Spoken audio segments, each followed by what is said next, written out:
යෝස පයිසන්ගසි ඔන්න හෙනම් අද මං ඇවිල්ල තියෙන්නේ මං කාලයක් තිසිනම් ගන්න බලන් හිටපු අයිටම් ගන්න ඉතින් ඔයගොල්ලෝ දැන්ටමත් දන්නා ටයිටල් එකෙන් thumbnail එක මොකක්ද අයිටම් එක කියලා එහෙනම් ඉතින් වැඩි කතා නැතුව අපි යමු අයිටම් එක කලෙක්ට් කරගන්න ඔන්න එහෙනම් බොයිස් අයිටම් එක කලෙක්ට් කරගෙන ආවා PS5 Pro එකක් දැන් එහෙනම් මේක ගෙදර අරන් ගිහිල්ලා අපි සෙටප් කරගමු ඔන්න එහෙනම් බොයිස් PlayStation එක ගෙදරට ගෙනල්ලා තියෙනවා එහෙනම් ඉතින් අපි මේක අන්බොක්ස් කරලා බලමු කොයි වගේද පැකේජින් එක එන්නේ කියන එක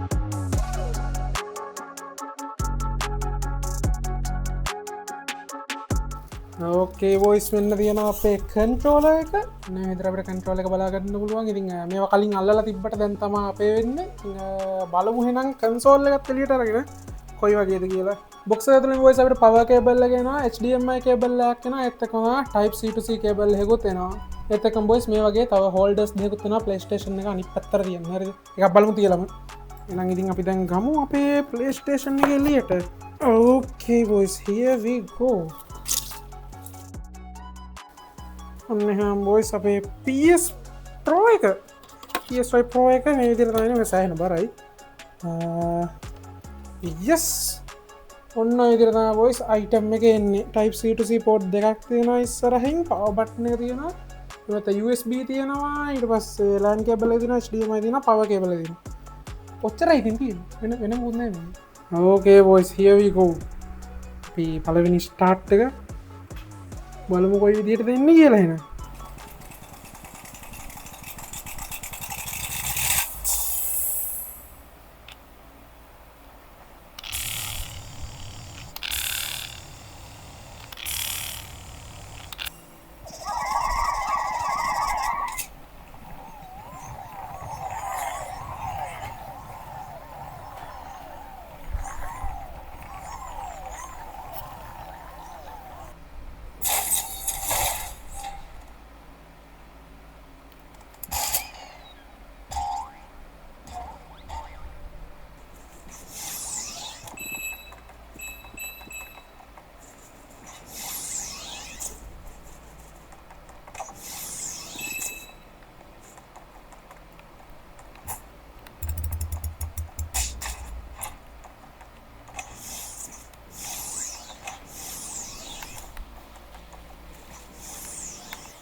මේ විදිහට තමයි බොයිස් දැන් අපේ සෙටප් එක තියෙන්නේ මම PS5 එක දාගත්ත මොනිටර් එක යටට ඒත් එක්කම මෙතනින් කන්ට්‍රෝල් එක තියලා තියෙනවා. ඉතින් මම PS5 එක vertical අතර තියන්නේ කියන මොකද ගොඩක් කට්ටිය මේකේ issues කීපයක් කියන thermal එක. ඒත් එක්කම මේක අපි දැන් on කරගෙන බලමු. okay boys on කරගත්තාම මේ විදිහට තමයි තියෙන්නේ. මම මේ දවස්වල Spider-Man remastered එක ගහනවා. ඉතින් මේකේ මම දාගත්ත boys PlayStation Plus එක. ඉතින් ඒකත් එක්ක games ගොඩක් තියෙනවා. එහෙනම් අපි දැන් යමු මේක ගැන කතා කරන්න හරි බොයිස් මම දැන් දවස් දෙකක් වගේ ඉඳන් PlayStation එකේ ගේම්ස් කීපයක් ප්ලේ කරා මේන්ලි මම ගත්තේ Spider-Man remastered එක ඊට පස්සේ Mortal Kombat ප්ලේ කරා Marvel Rivals ප්ලේ කරා මොකද මට ඕන වුණා පොඩ්ඩක් අර විදි කීපයක ගේම්ස් කීපයක් try කරලා බලන්න. ඉතින් මම controller එකත් එක්ක ටිකක් ලේසියෙන් ප්ලේ කරන්න පුළුවන් ගේම්ස් කීපයක් තෝරගත්තේ මොකද මේක මගේ first console එක ඒක නිසා මම controller එකක් කලින් පාවිච්චි කරලා තිබුණා shooting games අනම්මනක් ලොකුවට ප්ලේ කරලා තිබෙන්නේ මම ගොඩක්ම controller එක use කරේ කා game එකක් ප්ලේ කරන්න Forza Horizon Need for Speed ඒ වගේ ඒත් එක්කම මේකේ controller එක සහ මේකේ overall experience එක next level ඒකනම් අපිට PC එකක් කොච්චර හොඳ PC එකක් තිබ්බත් ගන්න බැරි experience එකක් මට හම්බුණා විශේෂයෙන්ම මේ controller එක මේ controller එකේ අපි හිතන්නේ නැති features ගොඩක් තියෙනවා අපි හිතුවට මේක නිකන් controller එකක් කියලා එහෙම දෙයක් නෙමෙයි මේක මම කලිනුත් අපේ කෙන්ගේ නිරාගේ ඒවා ප්ලේ කරලා තිබ්බද මං කෙන්ගේකින් ගිහිල්ලා ප්ලේ කරා හැබැයි මේ ගත්තට පස්සේ තමයි මට තේරුනේ මේක ඇත්තටම controller එක සුපිරි කියන එක. මොකද මේකේ features ඔක්කොම මම use කරලා බලුවා ඒ දේවල් එක්ක. ඊට අමතරව මම තවත් controller එකක් ගත්තා. මේක ඇවිල්ලා PlayStation original controller එකක් නෙවෙයි. නමුත් මේක ගත්තේ Mortal Kombat අපේ අයියත් එක්ක play කරන්න. ඉතින් මේක ගැන මම වෙනම review එකක් ගේන්නම්. මේ controller එකත් ඒ වගේම සමානව යන controller එකක්. ඉතින් මේ controller එක budget එකට යන එකක්. මේක PS original එක. ඉතින් ඒව compare කරද්දී PlayStation controller එක ඇත්තටම ලොකු වෙනසක් තියෙනවා. ඊළඟ දේ තමයි ගොඩක් කට්ටියට හිතෙන්න පුළුවන් ඇයි මෙච්චර බර ගාණක් වියදම් කරලා PlayStation එකකට යන්න හේතුව. අංක එක මට ඕන උනේ GTA 6 එක play කරන්න. හැබැයි ගත්තට පස්සේ තමයි තේරුනේ PC එකකට වඩා ඇත්තටම ගේම්ස් ප්ලේ කරනවා නම් PlayStation එකක් තමයි හොඳ. මොකද මේ දවස්වල මාකට් එකත් එක්ක PC එකක් හදනවා කියන්නේ කරන්න බැරි වැඩ. ඔයාලට දැන් මේක ඇවිල්ලා 3,65,000ක් වගේ වෙන්නේ. ඒ බජට් එකම අපි PC එකකට දැම්මොත් ඔයාලට මහ ලොකු PC එකක් හදන්න බෑ. මොකද අපි උදාහරණයක් විදිහට ගත්තොත් දැන් මල් ළඟ තියෙන ස්පෙක් එක ගමුකෝ. ඒකේ තියෙන RTX 4060 8GB කාඩ් එක. ඒ කාඩ් එකම විතරක් බොයිස් 1,30,000ක් වෙනවා යූස්ඩ් මාකට් එකේ. දැන් ඒක බ්‍රෑන්ඩ් නිව් ගන්නත් නැහැ. ඉතින් 50/50 කාඩ් එකක් ගත්තොත් ඒකත් 1,00,000 ගණක් වෙනවා. ඉතින් RAM පට්ට ගන්න ඒත් එක්කම ස්ටෝරේජ් මදර්බෝඩ් කේසින් මේ හැම දෙයක්ම ගන්න ගියාම ඕවරෝල් PlayStation එකත් තරම් හොඳට මැෂින් එකක් ඇසෙම්බල් කරන්න බෑ අර බජට් එක ඇතුලේ. ඒක තමයි පළවෙනිම දේ. ඉතින් මුලින්ම කියන්න ඕනේ ඔයා මේ වීඩියෝ බලන්න එන්නේ ඔයාට PC එකකට යනවද PlayStation එකකට යනවද කියන ඩවුට් එක නැති කරගන්න මුලින්ම කියන්න ඕනේ ඔයා ගේමින් වලට ફોකස් කරන කෙනෙක් නම් මම රෙකමන්ඩ් කරන්නේ PlayStation එකකට යන්න. මොකද PC එකකට ඒ බජට් රේන්ජ් එකේ හදන PC එක කවදාවත් PS එකක තියෙන performance ගන්න බෑ. හැබැයි ඔයාට අපි හිතමුකෝ දැන් PC එකක් ගත්තාම ගේම්ස් සෙල්ලම් කරනවා විතරක්ම නෙමෙයි. ඔයා වීඩියෝ එඩිටින් අන්න ඒ වගේ දේවල් එක්ක යනවා නම් ඔයා PC එකට යන එක වෙනම කතාවක්. හැබැයි ඔයා තනිකරම PC එකක් අරගෙන කරන්න හදන්නේ ගේම් ගහන එක විතරක් නම් ඔයාට ඊට වඩා ලාභ වෙන්න පුළුවන් PlayStation එකට යන්න එක. මොකද මම ලාභ වෙන්න පුළුවන් කිව්වේ PlayStation එකට ගියාම ගේම්ස් වලටත් ඔයගොල්ලෝ සල්ලි වියදම් කරනවා. මොකද ඔයගොල්ලෝ PC එකට ක්‍රැක් ගේම් එකක් උනත් දාලා එතනින් පස්සේ ඔයාලා ක්‍රැක් ගේම් ප්ලේ කර කර ඉන්න පුළුවන්. එහෙම නැත්නම් Steam එකේ free to play ගේම් එකක් අරගෙන ඒක ප්ලේ කර කර ඉන්න පුළුවන්. හැබැයි PlayStation එකට සල්ලි දාන්න ඕනේ මොන වැඩේ කරන්නත්. ඔයාලා online ගේම් එකක් ප්ලේ කරන්නත් මේකේ PS Plus එක buy කරන්න ඕනේ. ඉතින් මම මේකේ PS Plus එකේ දෙවෙනි subscription එක buy කරා. ඒකට මට 5,900 ගණනක් ගියා. අපි 6,000ක් කියමුකෝ.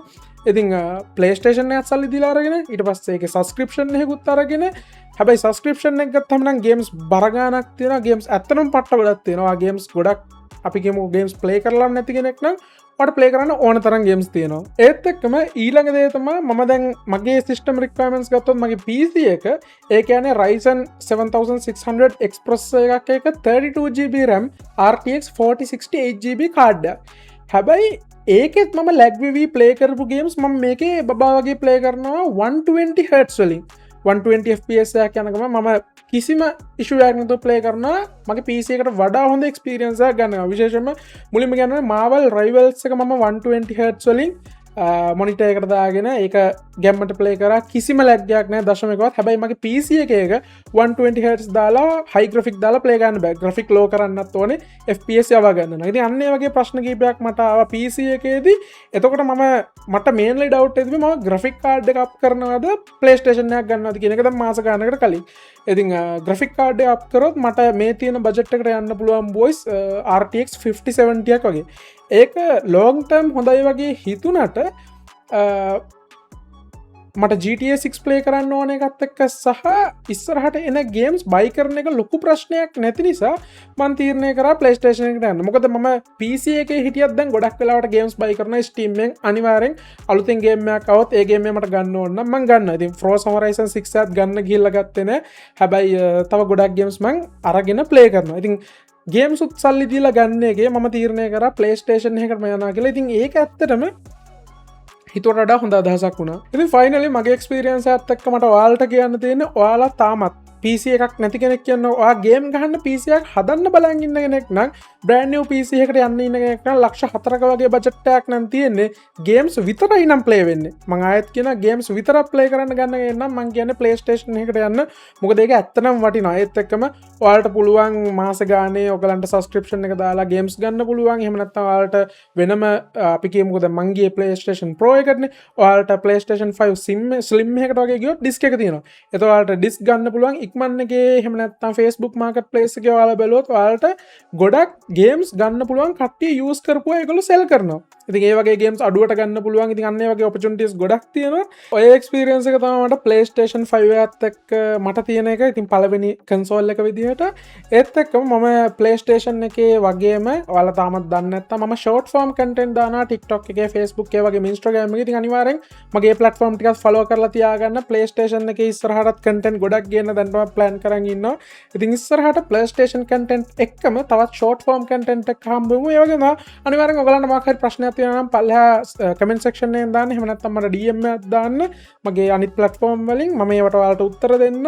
ඒත් එකම අනිවාර්යෙන් මේ වීඩියෝ එක ගැන මොකද හිතන්නේ? ඔයත් PlayStation එක පාවිච්චි කරන කෙනෙක් නම් ඔයාගේ experience එකත් අනිවාර්යෙන් පල්ලෙහාන් කමෙන්ට් එකක් දාන්න. ගමන් වීඩියෝ like එකක් දාන්න. channel එක තම subscribe කරලා නැත්නම් subscribe කරගෙන යන්න. ආයෙත් දවසක සෙට් වෙමු.